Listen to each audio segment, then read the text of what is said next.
tickets issued by the bylaw office? Most of them were issued by the bylaw office. Right. And I take it that during the issuing of those over 3,000 tickets, none of your bylaw officers were assaulted? There were some contentious times, and so I can't say that none of them were assaulted. Not that I know of. Not that you know of, right. So you never had reported to you and no charges were laid against any protester issued a ticket with respect to physically assaulting a bylaw officer? No, I just know that a couple of them got swarmed, but that they didn't get physically assaulted. Okay, so 3,000 tickets is a lot. That's a lot of interactions with a lot of protesters, and not a single assaulting a peace officer charge was laid in relation to your bylaw officers. That's correct. Now, the numbers I understand is that between January 27th and February 14th, there were a total of 31 arrests made. Is that correct, of the protesters? You'd have to ask the police that. I don't capture those numbers. Okay.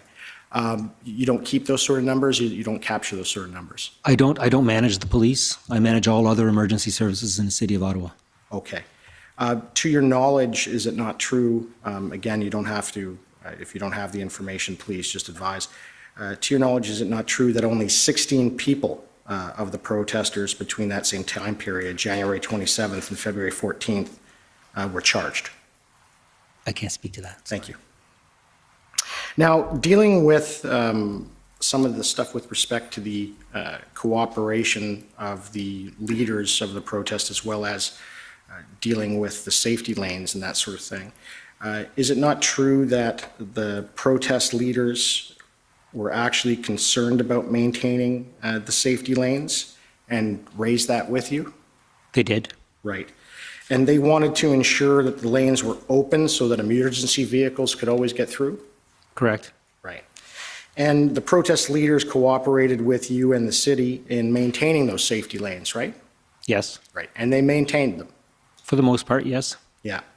And when new trucks would even arrive, they even organized to talk with what they referred to as block captains. Did they relay that to you? No. All right. But when new vehicles had arrived, to your knowledge, you agree that they always organized to make sure that those safety lanes were open? Yes. And you did have, I believe, your fire chief even do an inspection of the Coventry Street, or Coventry? Yeah.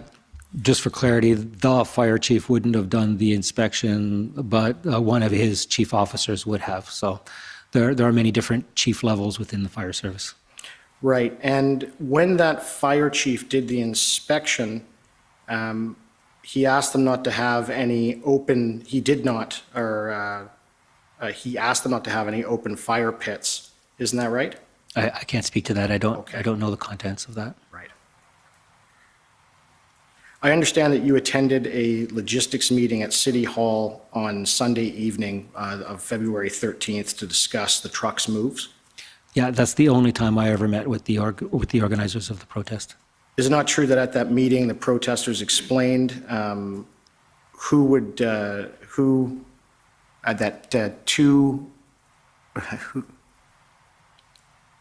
that two removed camps outside of the city had already been established outside of the city where they would go to? From my recollection, the discussion was around how are we going to move the trucks out of the residential areas, and that there was limited spots on Wellington Street. So I wasn't 100% sure we could move all 400 trucks onto Wellington. Actually, I knew we couldn't move all 400 trucks onto Wellington Street, and that the agreement, from as far as I was concerned, meant that they had to make sure that those other vehicles left town and left the city of Ottawa. And Okay. they said yes, that they had secured ground or and that's farmers' properties outside of the city. Right. So that's what I'm trying to clarify, because I'm just Yep. trying to be fair to you, because there's going to be evidence about that. So Right. they told you that they had set up two camps in properties they were allowed to be at outside of the city, and that they were looking to move there. Yeah, they told me that, but I was also aware of that through other intelligence reports as well. And then the plan was that other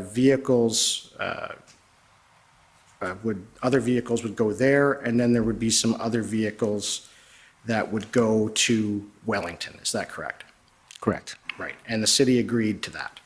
Yes. Right.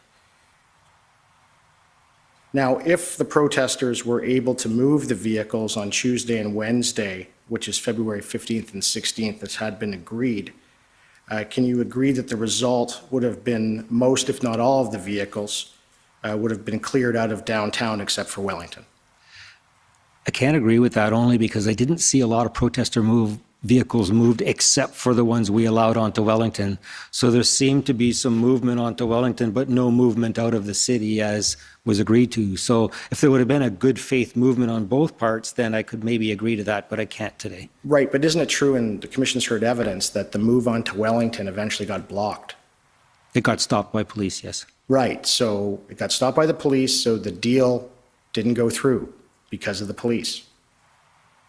Yes. Right. And so if the deal went through and it was followed, the only vehicles and trucks of the protesters would have been on Wellington.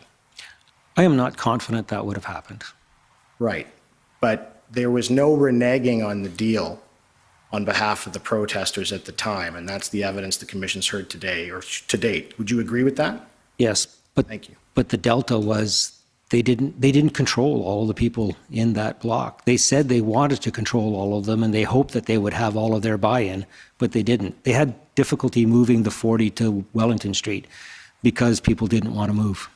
Okay, but the difficulty in moving individuals to Wellington Street after the agreement was announced, I put to you, was only stopped because the police wouldn't let them on to Wellington, and because the police then also stopped them from leaving the streets they were parked on. Isn't that correct? No, I can't speak to that. You'll have to ask Staff Sergeant Drummond about that. Those are my questions. Thank you. Okay, thank you. Next, it's former Chief Slowly's counsel. Thank you, Commissioner. We have no questions for Mr. Ayotte. Okay, next would be the Democracy Fund, JCCF.